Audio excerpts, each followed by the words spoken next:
Hello, everybody. Samara Riviera here with. Sassy, and we are here at Sahara Davenport show, Sahara with a ha. With the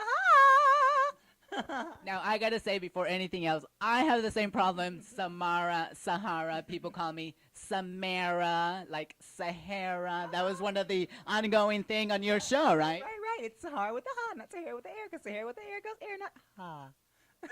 Ooh, you gotta. She did a whole song about it. Tell us how Sahara with a Ha is the name of her one-woman show here in New York City at the Laurie Beechman Theater. Tell us how it went tonight. It was amazing. It's always interesting to see, the dynamic between me and the audience and the story and how people respond to it. But the response was great, and I'm excited.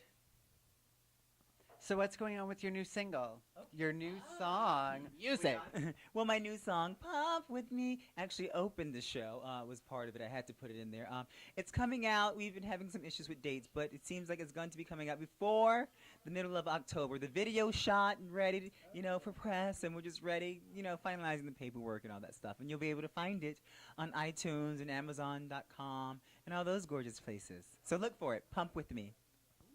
Now tell us a little bit about the show. It's a one-woman show. You take us through a roller coaster of emotions. There's sad parts, there's happy parts, there's drugs, drag, and everything. Tell us a little bit about that. What else could you want besides drugs? No. It actually is just taking from my memoirs of my coming of age story of an adolescent from suburbs coming to a big city on their own without their parents. I was raised very sheltered and religious, and I was set free, and I was gay, and I was just, trying to find my way through it, and in the process of trying to find my way through and, grow my wings to fly, and I ran into some hardships, some drugs mainly, boys.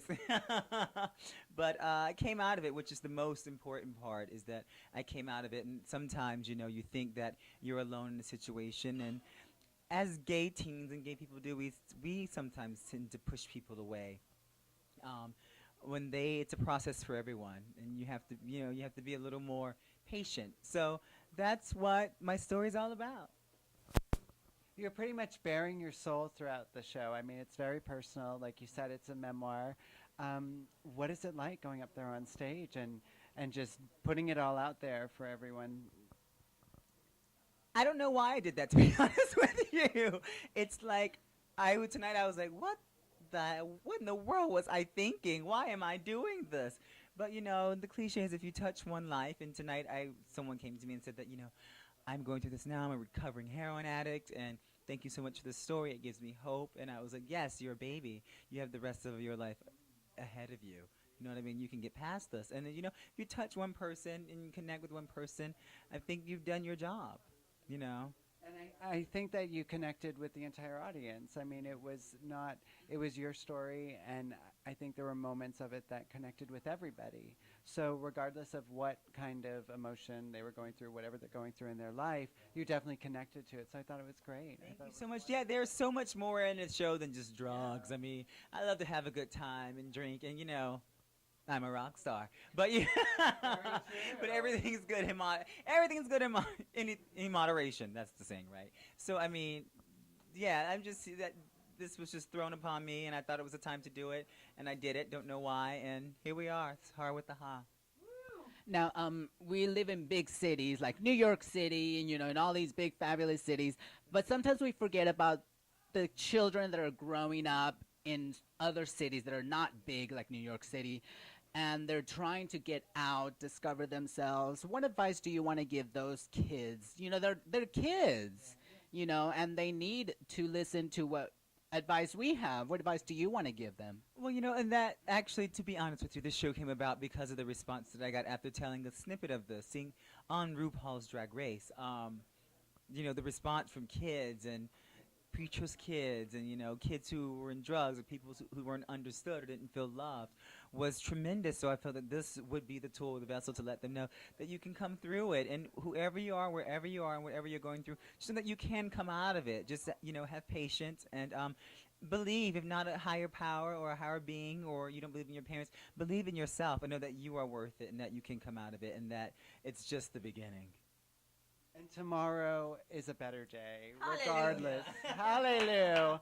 We love that. But no, that's what you take away from your show. And I mean, you bare your soul, and it's very honest. And I mean, I think an audience connects with that. And I think that's great advice. Thank you guys for coming. Thank you. Yay. Thank you for having us. One last thing that I want to talk about, and that's like religion, religious families that we grew up with.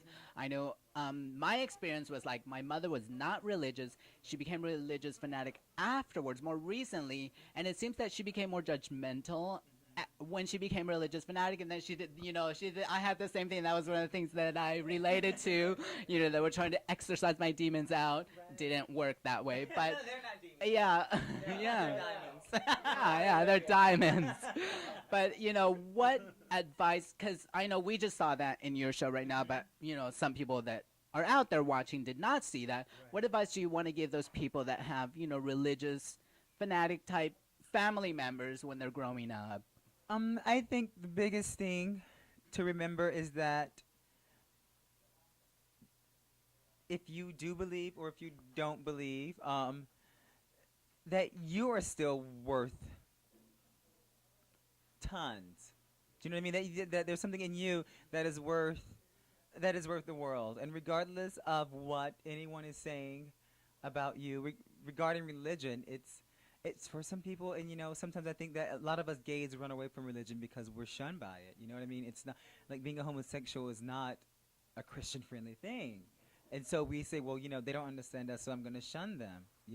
But I do believe in God, and I believe that God made me. To get personal, God made me, and God doesn't make mistakes.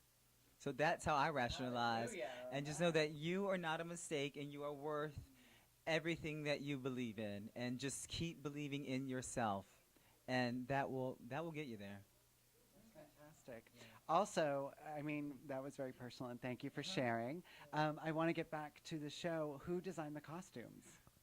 I actually designed the costumes. Ooh. Yeah, I designed the costumes. Thank you so much. I designed the costumes, and I actually rhinestone my undergarment, which I usually don't do. But I sat down and I rhinestone my own garment. I have a wonderful seamstress, Angel Ayala, who sews for me, but I design my clothes. Sometimes my other half does, but this time, I did it. And you actually did all the rhinestones. I did all the rhinestoning. I did there every single one. Through the whole show, being like, oh my God, look at that amazing rhinestone job. And I did. I put the time in. Yeah. I saw something over here in your purse. Those shoes. I want to see those shoes. Yes, I want to see those shoes. We got to see them. Because I'm like, I got to get a pair of those. Where did she get those? Oh my God. Look at these people. They're fabulous. Yes, thank you guys so much. Yeah, I rhinestoned those too. Yeah, that's what I do all day, rhinestoning. It's fantastic. I can't believe, I'm in shock. I've never rhinestoned anything like that. No party. I know. Sahara Davenport's rhinestoning party. Now, can we expect this show to go on the road, or what's going on with that? Because I think you should take it on the road. I'm going to try to book it in every theater that'll have me. I'm going to try to, work out the rough edges for me. And look out for Sahara with the Ha. Latest project?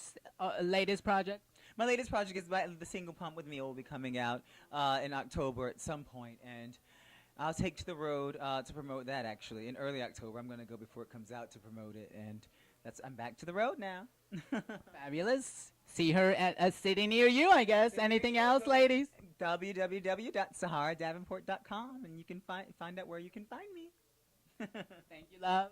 Coming to a city near you, Sahara Davenport. First here in New York, and now coming to you. Thank you, ladies. Group hug. Stop with me.